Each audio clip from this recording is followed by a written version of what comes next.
নমস্কার, news 18 Bangla digital page থেকে রয়েছে আমি শঙ্কু সাঁতরা এই মুহূর্তে। তবে আজকে আবার দেখাচ্ছি আপনাদের, আজকে কিন্তু বেশ কিছু চাকরি প্রার্থী তারা এই মুহূর্তে রাস্তায় রয়েছে এবং তারা প্রত্যেকে কিন্তু ইন্টারভিউ বঞ্চিত আপার প্রাইমারি চাকরি প্রার্থীদের ডাকে আজকে আবার মিছিল শুরু হয়েছে।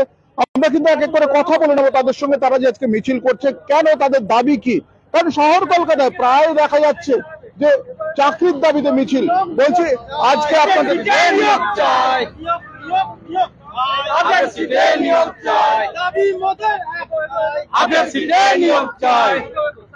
বলছি আপনাদের দাবি কি? আমরা হচ্ছি ইন্টারভিউ বঞ্চিত আপার প্রাইমারি চাকরি প্রার্থীবৃন্দ। আমাদের দীর্ঘ 10 বছর ধরে পরীক্ষা হয়ে টেট পাস হইলো, আমাদের এখন পর্যন্ত এই সরকার সিটটা যে আপডেট করার কথা ছিল, কলকাতা গেজেট যে 2016 সালে প্রকাশ করেছে সেখানে পরিষ্কারভাবে লেখা আছে ইন্টারভিউ এর 15 দিন আগে পর্যন্ত সমস্ত সিট আপডেট করে নিয়োগ করা হবে। কিন্তু সরকারের তৈরি করা গেজেট আদৌ সরকারই মানছে না। তার প্রতিবাদে আমাদের রোজা রমজান ঈদে এই উৎসবের দিনও আমাদেরকে রাস্তায় নামতে হচ্ছে, বাধ্য করছে সরকার। এখন 10 বছর, হ্যাঁ 10 বছর ধরে, 10 বছর ধরে আপনারা এইভাবেই ঘুরছেন? একদম একদম দীর্ঘ 10 বছর ধরে ঘুরছি আমরা।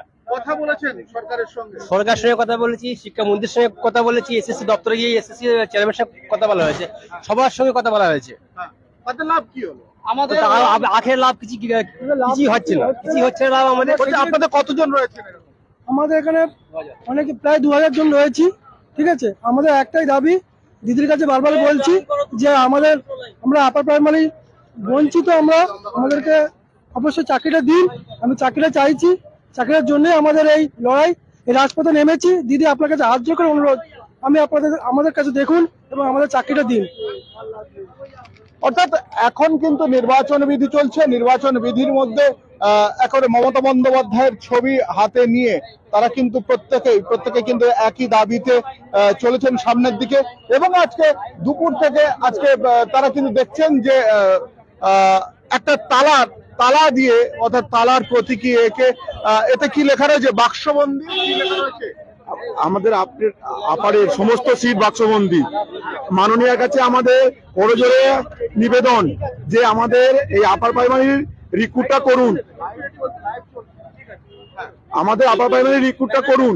আমাদের একটাই দাবি, আপনাদের তৈরি করা, পর্ষদের তৈরি করা যে গেজেট, ওই গেজেটকে মান্যতা দিয়ে ইন্টারভিউ 15 দিন আগে পর্যন্ত সমস্ত সিট আপডেট করে আমাদের রিক্রুট করুন।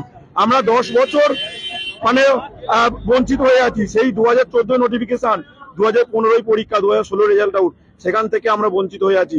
এখনো পর্যন্ত মাননীয়ার কাছে আমাদের বিভিন্ন ভাবে আমাদের মাননীয়ার সঙ্গে যোগাযোগ করা হয়েছে, কিন্তু মাননীয়া কোনোদিনই আমাদের মঞ্চেও আসছে না। আমরা মাতঙ্গিনী হাজরা মূর্তির ওখানে মঞ্চে অবস্থান করছি, ওখানে কোনোদিনই আসছেন না। আমাদের একটাই মূল দাবি, আমাদের আপারের যে ভ্যাকেন্সিগুলো আছে, ভ্যাকেন্সিগুলোকে আপডেট করে আমাদেরকে যত দ্রুত সম্ভব আমাদেরকে ইন্টারভিউতে ডেকে আমাদের নিয়োগ। বলছি একটা জিনিস জিজ্ঞেস করি, আপনারা কি আইনের পথে গেছেন? 10 বছর তো হয়ে গেল।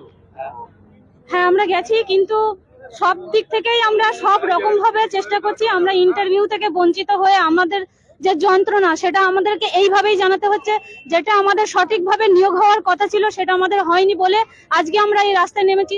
2014 সালের নোটিফিকেশন, তারপরে কোনো নিয়োগ হলো না। আমাদের মতো সব দিক দিয়ে যোগ্য 2014 সালের নোটিফিকেশন, তারপর পরীক্ষা হয়েছে 15 সালে, আর রেজাল্ট বেরিয়েছে 16 সালে। সেইখান থেকে আমরা ওয়েটিংয়ে আছি, আমাদের ইন্টারভিউ নেওয়া হচ্ছে না কেন? আমরা সব দিক থেকে, আপনারা যারা পরীক্ষা দিয়েছিলেন তাদের কারোর ইন্টারভিউ নেওয়া হয়নি? কিছু জনের নেওয়া হয়েছে, কিন্তু আমরা ইন্টারভিউ থেকে আমাদের বঞ্চিত করা হয়েছে।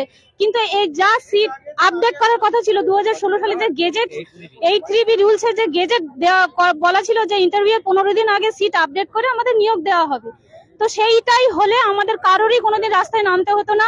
আমরা আমাদের স্কুল আমরা ফিরে পেতাম, আমরা আমাদের যোগ্য চাকরি আমরা ফিরে পেতাম। কতজন আপনারা এইরকম ভাবে রাস্তায় নামছেন? রাস্তায় 2000-এর উপরে আমরা আছি। আমরা আমাদের ইন্টারভিউর জন্য আমরা দীর্ঘ অপেক্ষাতে আছি। আমাদের ইন্টারভিউ হোক, আমাদের নিয়োগ হোক, আমরা বেঁচে যাই। আমরা এইভাবে আর পাচ্ছি না। আমাদের এই যন্ত্রণার কথা আর কত রকম ভাবে, যেমন এই যে এইরকম তাপপ্রবাহ, আমরা কোনো কিছুই মানছি না, আমরা ঘরে থাকতে পারছি না। আমরা ঘরের মধ্যে বিরাট যন্ত্রণার মধ্যে আছি, রাস্তাতে নেমে গেছি। আমাদের রাস্তার এই তাপপ্রবাহ আমাদের আর কোনো উপকার করছে না, কারণ একদম তাপপ্রবাহের মধ্যে আপনি তো কপালের মধ্যে সেটা নিয়েছেন। আজকে আমাদের দীর্ঘ 10 বছরের বেশি হলো আমরা বঞ্চিত। আমাদের অনেকেরই বয়স নেই, যেমন আমার বয়স নেই, চাকরির বয়স নেই। আর আজকে 10 বছর যখন বঞ্চিত, আমরা কি করব? আমাদের বিকল্প কোনো রাস্তা নেই। আমাদের শিক্ষকতার স্বপ্ন ছিল। আমাদের 2016 সালে যে কমিশন গেজেট বের করেছিল, সেখানে 20শে সেপ্টেম্বর সেই গেজেটে লেখা ছিল আপডেট সিট দিচ্ছে না। আমাদের একমাত্রই দাবি গেজেট মেনে আপডেট সিটে আমাদের সকল টেট পাস পেনদের আমাদের নিয়োগ দিতে হবে অবিলম্বে। আমাদের আর বয়স নেই, বয়স শেষ হয়ে গেছে। এটাই আমাদের বক্তব্য। পরিতোষ রায়, আমি আপার প্রাইমারির একজন ইন্টারভিউ বঞ্চিত আপার প্রাইমারি ক্যান্ডিডেট। অর্থাৎ আমরা দেখলাম যে দেখাচ্ছি যে দেখুন কত বড় লম্বা লাইন, আর এই লম্বা লাইন কিন্তু এই মুহূর্তে লম্বা অবস্থায় রয়েছে এবং সঙ্গে পুলিশ রয়েছে এবং এই রোদের মধ্যে তারা কিন্তু হাঁটছে।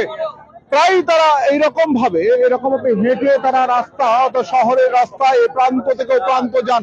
তারা প্রতিবাদ জানান, তারা আবেদন জানিয়েও পর্যন্ত এখনো পর্যন্ত তাদের চাকরি হয়নি, চাকরিটা জোটেনি। এরা যেটা দাবি করছেন, এরা এখনো পর্যন্ত ইন্টারভিউতে কল পাননি এবং এরা যেটা দাবি করছে যে কত সিট অর্থাৎ কত পদ খালি ছিল সেটা আরেকবার শুনে নেব। বলছি আপনাদের কত পদ খালি ছিল? আমাদের তখন 2014 সালে যখন নোটিফিকেশন বেরিয়েছিল তখন 14,339টা সিট ছিল, কিন্তু দীর্ঘ 10-12 বছর হয়ে গেল, তারপরেও একই সিট দেখাচ্ছে। নেওয়া হয়নি, একজনও নেওয়া হয়নি। কিছু লোকের কাউন্সিলিং হয়েছে, কিছু লোকের ইন্টারভিউ হয়েছে, কিন্তু আমরা ইন্টারভিউ পাইনি। এখন আপনার বয়স কত? আমার এখন 47। হ্যাঁ, আর চাকরি পাওয়ার বয়স নেই, আমার চাকরির বয়স ওভার হয়ে গেছে। যখন আমি পরীক্ষায় পাশ করেছিলাম তখন আমার বয়স ছিল 2014 সালে যে নোটিফিকেশন, 2015 সালে পরীক্ষা, 2016 সালে রেজাল্ট। সেই রেজাল্টে আমি পাশ করেছিলাম, তখন আমার বয়স ছিল। এখন আমার বয়স পার হয়ে গেছে, চাকরির বয়স নেই। এবং 2011 সালেও আমি টেট পাস করেছিলাম, বিএড ছিল, কিন্তু আমাদের ইন্টারভিউর জন্য আমাদের ডাকিনি। কিন্তু আমাদের অর্থাৎ আমরা দেখলাম যে করা হয়নি, অর্থাৎ এরা কিন্তু চাকরির জন্য এখনো পর্যন্ত ঘুরছে এবং চাকরির দাবিতে এখনো পর্যন্ত রাস্তায় রয়েছে। তবে এই ধরনের নানা ইনফরমেশন পেতে গেলে আপনাদের নিউজ 18 বাংলা ডিজিটাল পেজ দেখতে হবে। আমি শঙ্কু রয়েছি আপনাদের সঙ্গে।